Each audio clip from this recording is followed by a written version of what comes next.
The alarm rang at 5 a.m., sharp and unforgiving. Maria didn't move at first.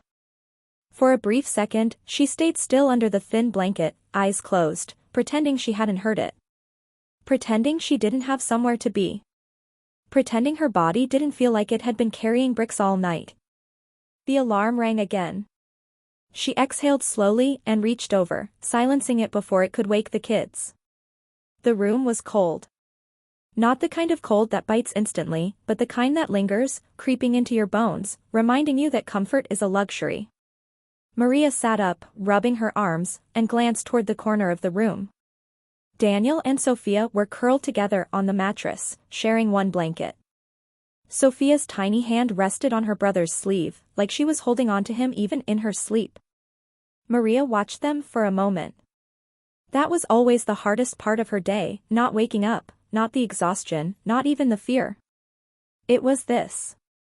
Seeing them peaceful, knowing she had to step back into a world that threatened that peace every single day. She stood quietly, careful not to make a sound, and walked into the small kitchen. The fridge hummed faintly when she opened it. Half a carton of milk. A few eggs. Nothing else. Maria stared at it for a second longer than necessary, then closed it gently. Okay, she whispered to herself. We'll figure it out. She always said that. She grabbed a mug, poured what was left of yesterday's coffee into it, and took a sip. It was cold and bitter, but it did the job. At 5:30, she was already dressed in her cleaning uniform, plain, faded, practical. By 5:45, she was out the door. The city hadn't fully woken up yet. Streetlights flickered above empty sidewalks, and the air carried that quiet stillness that only existed before sunrise. Maria pulled her jacket tighter around herself as she walked toward the bus stop. Her legs felt heavy. Not just from yesterday, but from weeks, months, years of doing this. Same routine. Same pressure. Same quiet fight. The bus arrived with a low hiss, and she stepped inside, nodding to the driver. Morning. Morning, he replied, barely looking up. She took a seat by the window and leaned her head back for just a second. Not to sleep. Just to breathe. By 6:10 a.m., she was inside an office building downtown. Fluorescent lights buzzed overhead as she pushed her cart down the hallway, the wheels squeaking with every turn. Cleaning wasn't hard work. It was repetitive. Invisible. She moved from desk to desk, wiping surfaces no one noticed, emptying trash no one thought about. The kind of work that kept everything running, but rarely earned a second glance. Still, she did it carefully. Because that was who she was. At one desk, she paused for a moment. A framed photo sat beside the computer, a family smiling at a beach, sunlight catching their faces. Maria looked at it briefly, then turned away. No time for that.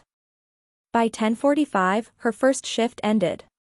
By 11:15, she was already tying on her apron at the diner. The smell of grease and coffee hit her instantly. Maria, someone called from the kitchen. Table 6 needs refills. I'm on it. She grabbed a pot and moved quickly, weaving through the crowded space with practiced ease. Here you go, she said, pouring coffee into chipped mugs. Anything else I can get for you? A man at the table barely looked up. No. All right, she replied with a polite smile.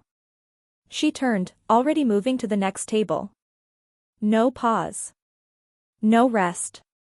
Just motion. By mid-afternoon, her feet were aching. Her hands felt stiff. But she kept going. Because stopping wasn't an option. At around 4:30, she checked her phone quickly behind the counter. $47.12. That was everything she had. Maria swallowed. Rent was due in 5 days. She locked her phone and slid it back into her pocket. Hey, a coworker said, nudging her. You okay? Yeah, Maria replied quickly. Just tired. The coworker gave her a knowing look. You're always tired. Maria smiled faintly. Comes with the job.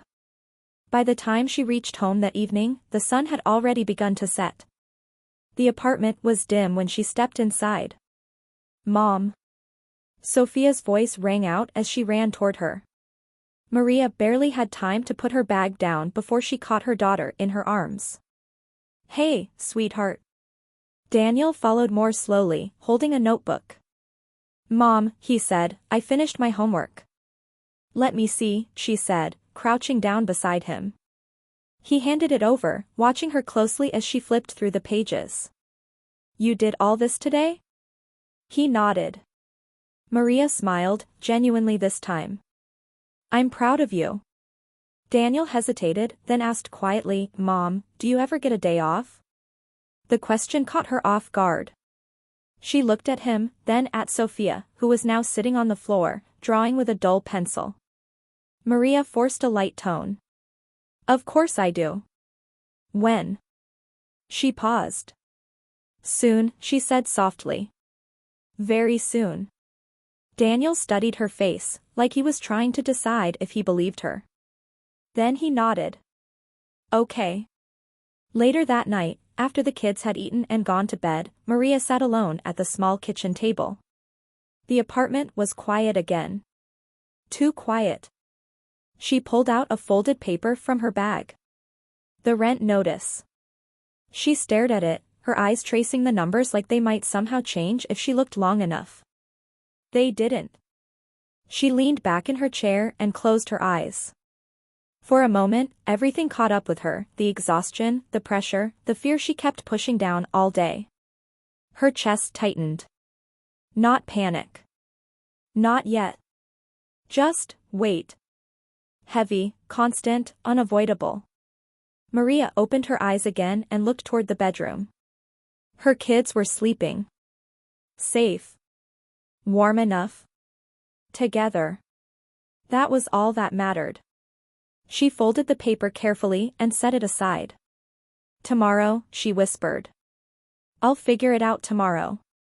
She stood, turned off the light, and stepped into the darkness. And for the first time in a long while, tomorrow didn't feel like a promise. It felt like a deadline. The diner was already loud when Maria walked in. Plates clattered against countertops, orders were shouted across the kitchen, and the air carried the heavy mix of fried food and burnt coffee. It wasn't unusual. This place never slowed down, not even for a second. Maria tied her apron tightly and stepped onto the floor. "About time," Rick's voice cut through the noise. She turned. "I'm early." "Not early enough," he replied, glancing at the clock. "We've been slammed since 10. Maria didn't argue. There was no point. She grabbed a notepad and moved toward her section. Table 4 needed menus. Table 7 was waiting on their check. Someone at the counter raised a hand for a refill. The rhythm of the place pulled her in immediately. "Hi, I'll be right with you," she said to one table, already turning to another. "Coffee refill? Here you go." Her movements were quick, efficient, almost automatic. She'd done this long enough that her body knew what to do even when her mind lagged behind. But today, something was off. Her steps felt heavier than usual. Her hands weren't as steady. Twice, she had to pause just to remember what an order included. "Eggs, bacon, toast," she muttered under her breath, repeating it as she walked toward the kitchen. "Order up," someone shouted. "I got it," she replied, reaching for the plate. The edge of it tilted slightly. A streak of grease slid toward her fingers. She adjusted quickly, catching it before it slipped, but not before Rick noticed. From across the room, his eyes narrowed. Maria pretended not to see. By noon, the diner was packed. Every booth filled. Every stool taken. The door opened constantly, letting in more customers than the staff could handle. Maria moved faster. Her feet burned, her back ached, and her head felt foggy, but she kept going. Because slowing down wasn't an option. At table 6, a man snapped his fingers. "Miss? We've been waiting." "I'm sorry," Maria said quickly, stepping over. What can I get for you? We already ordered, he said sharply. Where's the food? She blinked. For a second, her mind went blank. Then it hit her. That order, she hadn't sent it to the kitchen. I apologize, she said, trying to keep her voice steady. I'll fix that right away. The man leaned back in his seat, clearly irritated. Unbelievable. Maria turned, her heartbeat picking up. She rushed to the kitchen window. I need a rush on table 6, 2 omelets, 1 pancake stack. The cook glanced at her. You just rang that in. I know. Please. He shook his head but started preparing it. Behind her, she could feel it, Rick's presence. You're making mistakes, he said quietly. Maria didn't turn. I fixed it. That's not the point. She finally faced him. It won't happen again. Rick crossed his arms. You said that last week. Maria held his gaze, even though everything inside her felt unsteady.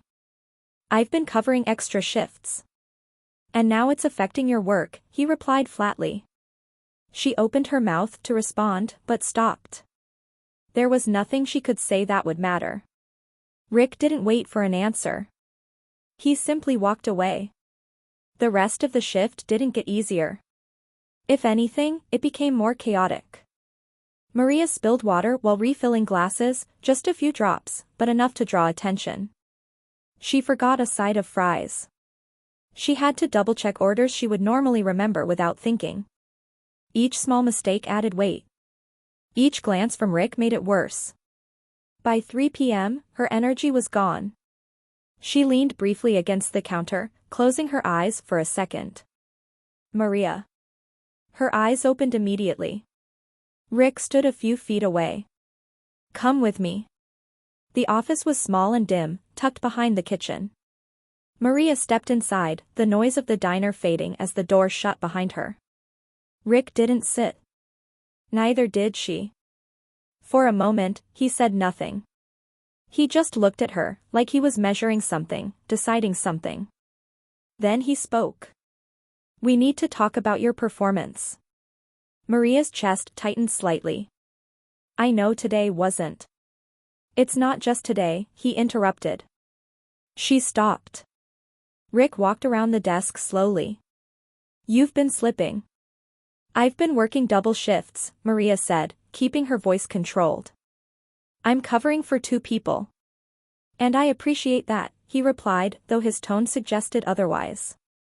But this isn't working anymore. Maria felt something shift. A quiet, sinking feeling. What are you saying? Rick exhaled, like he'd already made up his mind long ago. I need someone more consistent. Her hands curled slightly at her sides. I can fix this. I don't think you can. The words landed harder than she expected. I just need a little time, she said. I'll get back on track. Rick shook his head. We don't have time. Silence filled the room. Maria stared at him, waiting, hoping he'd soften, reconsider, say something different. He didn't. We're letting you go, he said. Just like that. No build-up. No hesitation. Final. For a moment, Maria didn't react. The words echoed, but they didn't settle. Letting me go, she repeated quietly. Rick nodded. Effective immediately. Maria blinked, trying to process it. I have shifts scheduled. Not anymore. Her throat felt tight. I rely on this job. Rick didn't respond. Rick, she said, her voice lower now, more urgent. I have 2 kids. He looked at her, but there was no change in his expression. I'm sorry, he said, though it didn't sound like it. But I have a business to run. Maria held his gaze for a long second. Then she nodded once. Not because she agreed. Because she understood. There was nothing left to say. She walked out without another word. No scene. No argument. Just quiet. The diner noise hit her again as she stepped onto the floor, but now it felt distant, like it belonged to someone else's life. She untied her apron slowly and set it on the counter. A coworker looked at her. You leaving early? Maria forced a small smile. Something like that. She picked up her bag and walked toward the door. No one stopped her. Outside, the air was colder than before. The sky had darkened, clouds hanging low over the city. Maria stepped onto the sidewalk and paused. For the first time all day, she had nowhere to be. No next task. No next order. No next shift. Just silence. She reached into her pocket and pulled out her phone. $47.12. Now it had to last longer. Much longer. Her fingers tightened around the phone as the reality settled in. One job gone. Bills still waiting. Time running out. Maria took a slow breath, her chest rising and falling as she tried to steady herself. Okay, she whispered. But this time, the word felt different. Not a plan. Not reassurance. Just a habit. She slipped the phone back into her pocket and started walking.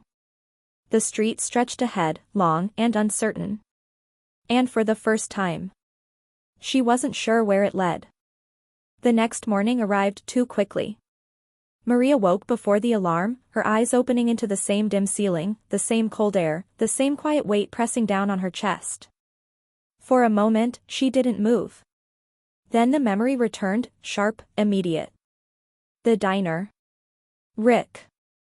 You're being let go. Her stomach tightened. She sat up slowly, pressing her palms against her face as if that could push the reality away. It didn't. Nothing had changed overnight. No miracle. No solution waiting quietly in the background. Just less income.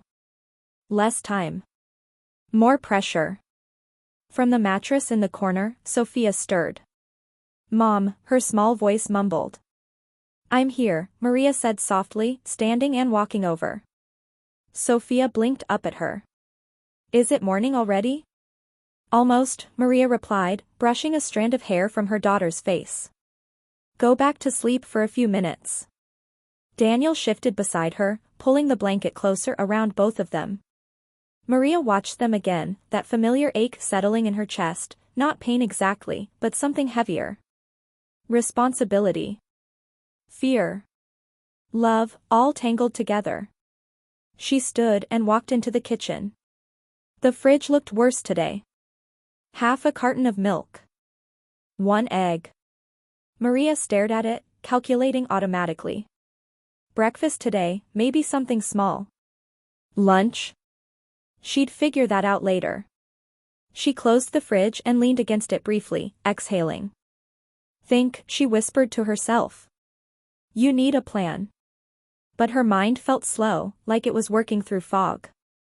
By 7 a.m., Daniel and Sophia were dressed. Maria handed them each a small plate, toast, lightly buttered. Is this all? Sophia asked quietly. Maria smiled gently. Big breakfast later, okay? Daniel didn't say anything. He just ate, his eyes flicking up toward her once or twice, like he was trying to understand something she wasn't saying. After a few minutes, he spoke. Mom, are you going to work today? The question lingered in the air. Maria turned slightly, keeping her expression calm. Not the diner. Why? Sophia asked. They don't need me today, Maria replied. It wasn't a lie. Just not the whole truth. Daniel studied her face again. Will they need you tomorrow? Maria hesitated. Maybe, she said quietly. We'll see. He nodded, but the doubt was there. Children noticed more than they said. After walking them to school, Maria didn't go home. She couldn't. The apartment felt smaller when she stayed inside too long, like the walls were closing in with every passing hour. Instead, she walked. Past familiar streets. Past stores she couldn't afford. past people who looked like they had somewhere to be. She checked her phone again. Still the same number. $47.12. Maria slipped it back into her pocket quickly, as if hiding it would somehow make it less real. She stopped outside a small office building and stared at the "Now Hiring" sign taped to the door. For a moment, hope flickered. Then doubt followed. She walked inside anyway. "Can I help you?" the receptionist asked. Maria nodded. "I saw the sign outside." "Are you hiring?" The woman glanced at a paper on her desk. "Yes, but we're looking for someone with experience in administrative work." "I learn fast," Maria said. "I'm reliable." It's a full-time position," the receptionist interrupted. 9 to 5. Maria paused. That wouldn't work. Her cleaning job started early. Her grocery shift ran late. She needed flexibility, not structure. "I understand," Maria said quietly. The receptionist offered a polite smile. "Good luck." Maria nodded and walked out. The next place wasn't much different. Or the one after that. Each door carried the same pattern: a brief conversation, a polite rejection, a quiet exit. By noon, her legs felt heavier than usual. Not from work this time, but from the constant starting and stopping, the small bursts of hope followed by the same ending. "No. Not right now. We'll call you." They wouldn't. She knew that. By early afternoon, Maria found herself sitting on a bench near the school. Her hands rested in her lap, fingers loosely intertwined. For the first time all day, she stopped moving. And when she did, the thoughts caught up. Rent is due in 4 days. You lost one job. You can't afford to lose another. Her breathing slowed, but her chest felt tight. Not panic. Not yet. But close. Maria looked down at her hands. They were rough. Tired. Marked by years of work that never seemed to move her forward. "Keep going," she whispered. She had to. There wasn't another option. When the school bell rang, the noise pulled her back. Children poured out of the building, laughter and chatter filling the air. Daniel spotted her first. "Mom," he called, running over. Sophia followed, smiling brightly. "You came." Maria stood quickly, forcing warmth into her expression. "Of course I did." Sophia grabbed her hand. "Guess what? I have a project." Maria felt a small knot form in her stomach. "What kind of project?" "We have to build something," Sophia said excitedly. "Everyone's bringing supplies tomorrow." Maria nodded slowly. "That sounds fun." "I need colored paper, and glue, and markers," Sophia added. Maria kept her smile steady. "Okay," she said. "We'll get what you need." Daniel glanced at her again, quieter this time. "Are you sure?" he asked. Maria met his eyes. Yeah, She said softly. "I'm sure." That evening, the apartment felt colder than usual. Maria turned on the small heater, but it struggled, producing more noise than warmth. The kids sat at the table, talking about their day.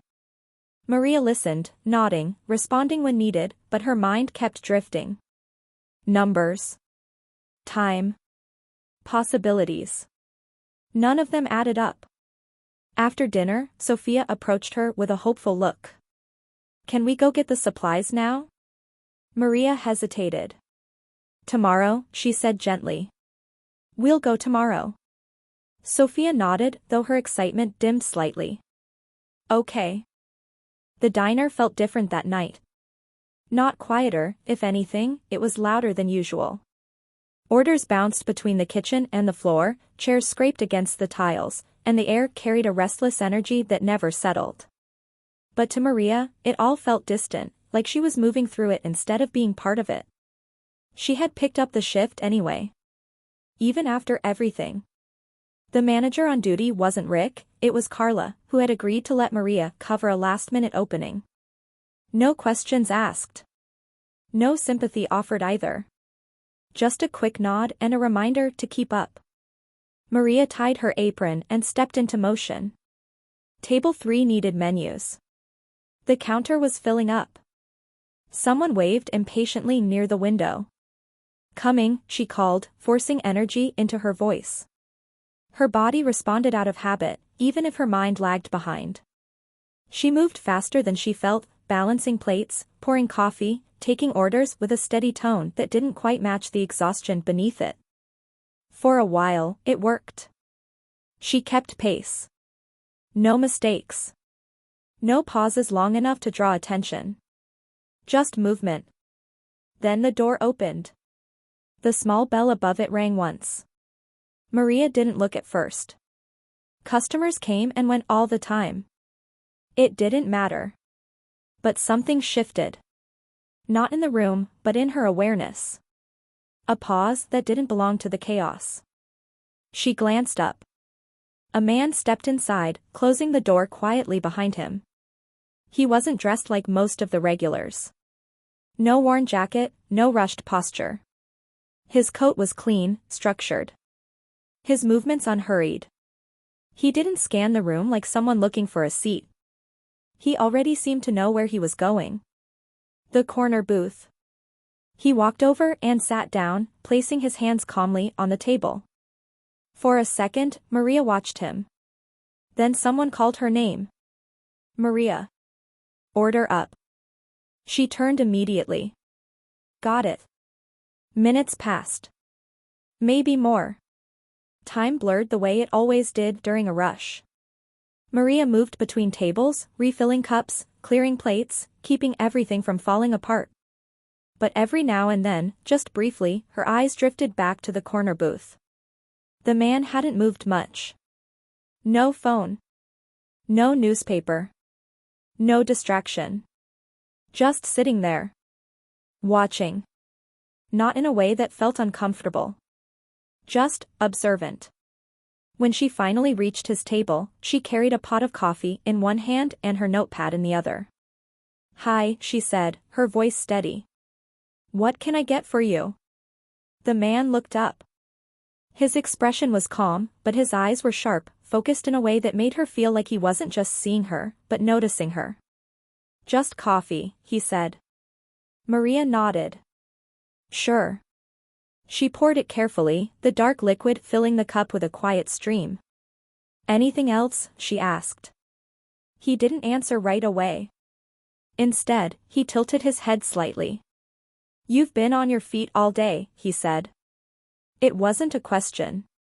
Maria blinked once, caught off guard. That's kind of the job, she replied lightly. A faint smile touched his face, but it didn't quite reach his eyes.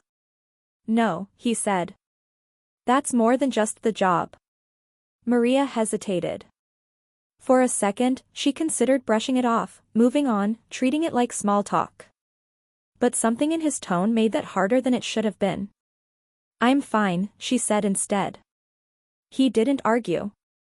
All right, he replied simply. She nodded and stepped away. The diner grew busier. Orders stacked up. Voices overlapped. The rhythm returned. Maria lost herself in it again. Or at least, she tried to. But the conversation lingered. Not because of what he said, but because of how he said it. Like he already knew the answer. An hour later, she returned with the check. The man's coffee cup was empty. He hadn't ordered anything else. Here you go, she said, placing the bill on the table. He glanced at it briefly, then back at her. Sit down for a moment, he said. Maria shook her head immediately. I can't. I'm working. Just 1 minute. His voice wasn't demanding. Just steady. She hesitated. Across the room, Carla was busy with another table. No one was calling her name. 1 minute wouldn't hurt. Maria pulled out the seat across from him and sat, carefully, like she might have to stand again at any second. The man studied her for a moment. Not in a way that felt intrusive. More like he was putting pieces together. "What's your name?" he asked. "Maria." He nodded. "I'm David." She didn't respond right away. This wasn't normal. Customers didn't ask her to sit.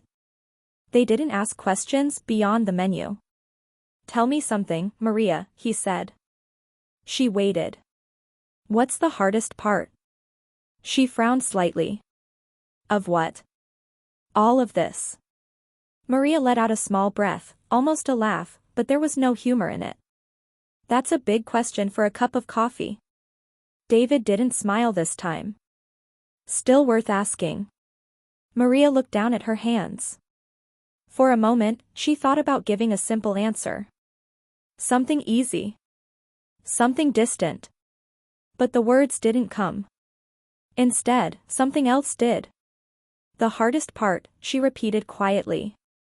He nodded. Maria swallowed. "Not knowing if it's enough," she said. The words came out softer than she expected.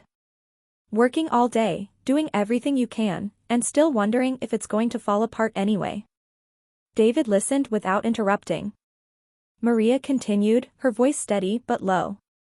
"You don't get to stop," she said. "Because if you do, everything catches up." Silence settled between them. Not awkward. Just real.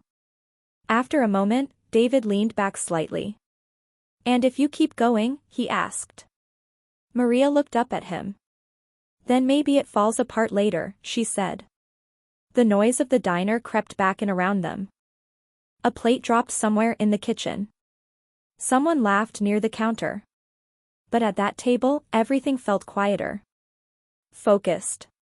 David reached into his coat pocket and pulled something out. A card. He placed it on the table between them. Maria looked at it, but didn't pick it up. "What is this?" she asked. "An option," he replied. She frowned slightly. "For what?" "For not doing this alone." Maria's eyes flickered back to his. "You don't know me." David nodded once. "I know enough." She shook her head faintly. "People don't just offer help like that." "Some do," he said. "Why?" This time, he paused. Then he answered. "Because someone did it for me once," he said. "And it mattered." Maria stared at the card. It looked ordinary. Simple. But it didn't feel that way. Not in this moment. "I can't promise anything," David added. "But I can promise it's real." Maria hesitated. Her fingers rested on the edge of the table, close to the card, but not touching it. "Think about it," he said, standing. He placed cash beside the bill and stepped away from the booth. Maria didn't stop him. She just watched as he walked to the door. The bell rang once as he left. And just like that, he was gone. For a long moment, Maria didn't move. The diner continued around her, loud and relentless. But her focus stayed on one thing. The card. Slowly, she reached for it. Turned it over in her hand. Read the name. The number. Nothing flashy. Nothing unbelievable. Just a possibility. Maria exhaled slowly. Then she slipped the card into her apron pocket. Not as a decision. Not yet. Just something she wasn't ready to let go of. The card stayed in Maria's apron pocket long after her shift ended. She felt it there as she walked home, a small, solid presence against the fabric, slight, yet impossible to ignore. Each step seemed to echo the same question in her mind. What if this is real? And right behind it. What if it's not? The street was quieter than usual. A thin wind moved through the empty sidewalks, brushing past her as she pulled her jacket closer. Her body ached, but the exhaustion felt different tonight. Sharper. More restless. When she reached her apartment, she paused at the door. Inside, everything would be the same. The same cold air. The same quiet space. The same problems waiting exactly where she left them. But now, there was something new. A possibility. Maria stepped inside. Mom? Sophia's sleepy voice drifted from the mattress. I'm here, Maria said softly, setting her bag down. Daniel shifted, lifting his head slightly. You're late. I picked up an extra shift, she replied. He nodded, accepting it without question. Maria walked into the kitchen and turned on the small light. It flickered once before settling. The room looked no different than it had that morning. Still, something felt unsettled. She reached into her pocket and pulled out the card. For a moment, she just held it. Her thumb traced the edge slowly, as if testing whether it would disappear. It didn't. She placed it on the table and sat down across from it. The silence pressed in. What are you doing? She murmured to herself. This wasn't how her life worked. Nothing came this easily. Nothing appeared out of nowhere offering a way out. And yet. The man hadn't seemed careless. He hadn't pushed. Hadn't promised anything impossible. Just offered. Maria leaned back in her chair, staring at the card. You don't know me, she whispered, repeating her own words from earlier. But maybe that wasn't the point. Maybe it wasn't about being known. Maybe it was about being seen. She exhaled slowly, then reached for her phone. Her hand hovered for a second. Doubt rose quickly. What if this is a mistake? What if it changes nothing? What if it makes things worse? Maria closed her eyes briefly. Then another thought pushed through. What if it's the only chance you get? Her eyes opened. This time, she didn't hesitate. She dialed the number. It rang once. Twice. 3 times. Maria almost hung up. Then. Hello? David's voice. Calm. Clear. Real. Maria straightened slightly. Hi, it's Maria. From the diner.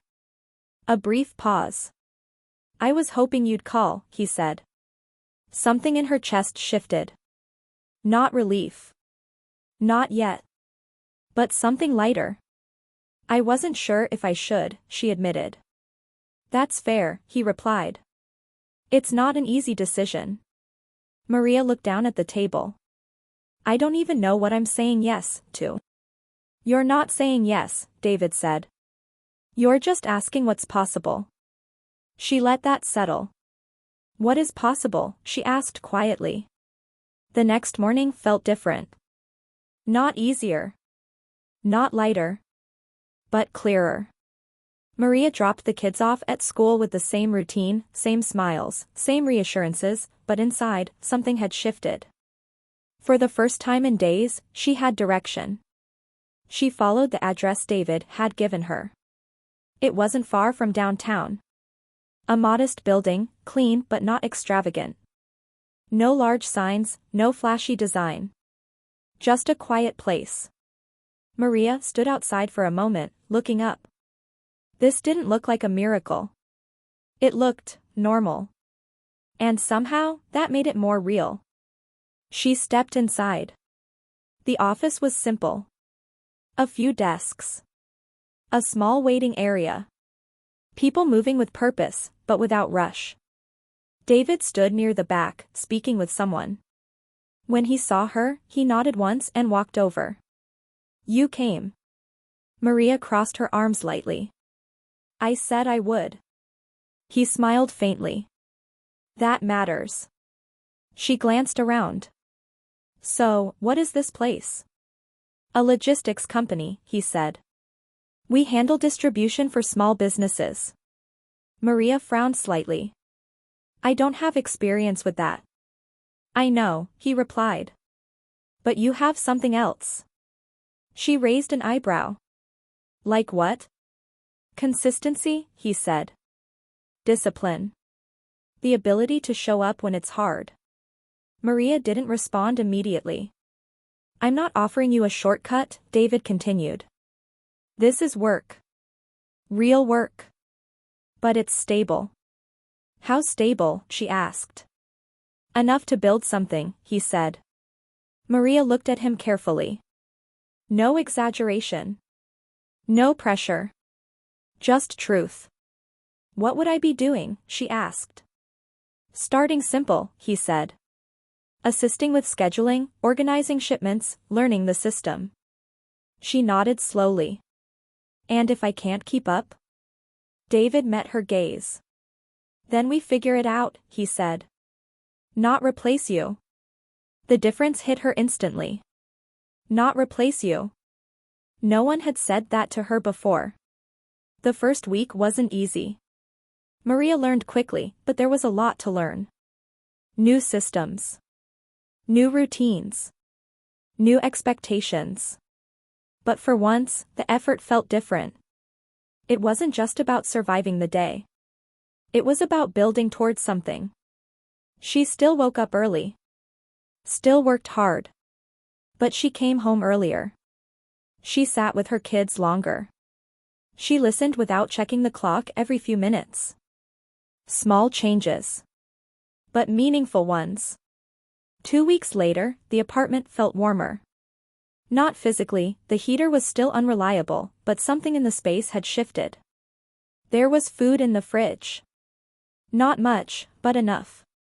Sophia sat at the table, coloring with new markers. Look, Mom, she said, holding up her drawing. Maria smiled. That's beautiful. Daniel leaned back in his chair. You're home early. I am, Maria replied. He studied her for a second, then nodded. I like it. Maria laughed softly.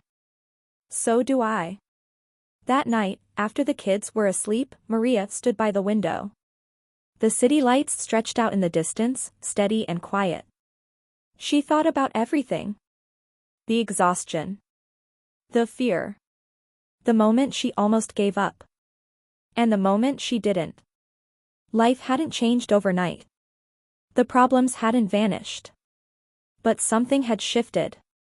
The weight didn't feel as crushing. The future didn't feel as narrow. Maria rested her hand lightly against the glass. Thank you, she whispered. Not to anyone specific. Just, for the chance. In the next room, her kids slept peacefully. For the first time in a long time. Maria believed they would be okay. And as she turned off the light and stepped away from the window, one thought stayed with her. Sometimes, change doesn't arrive with noise. It doesn't announce itself. It walks in quietly. Sits down. And waits for you to say yes.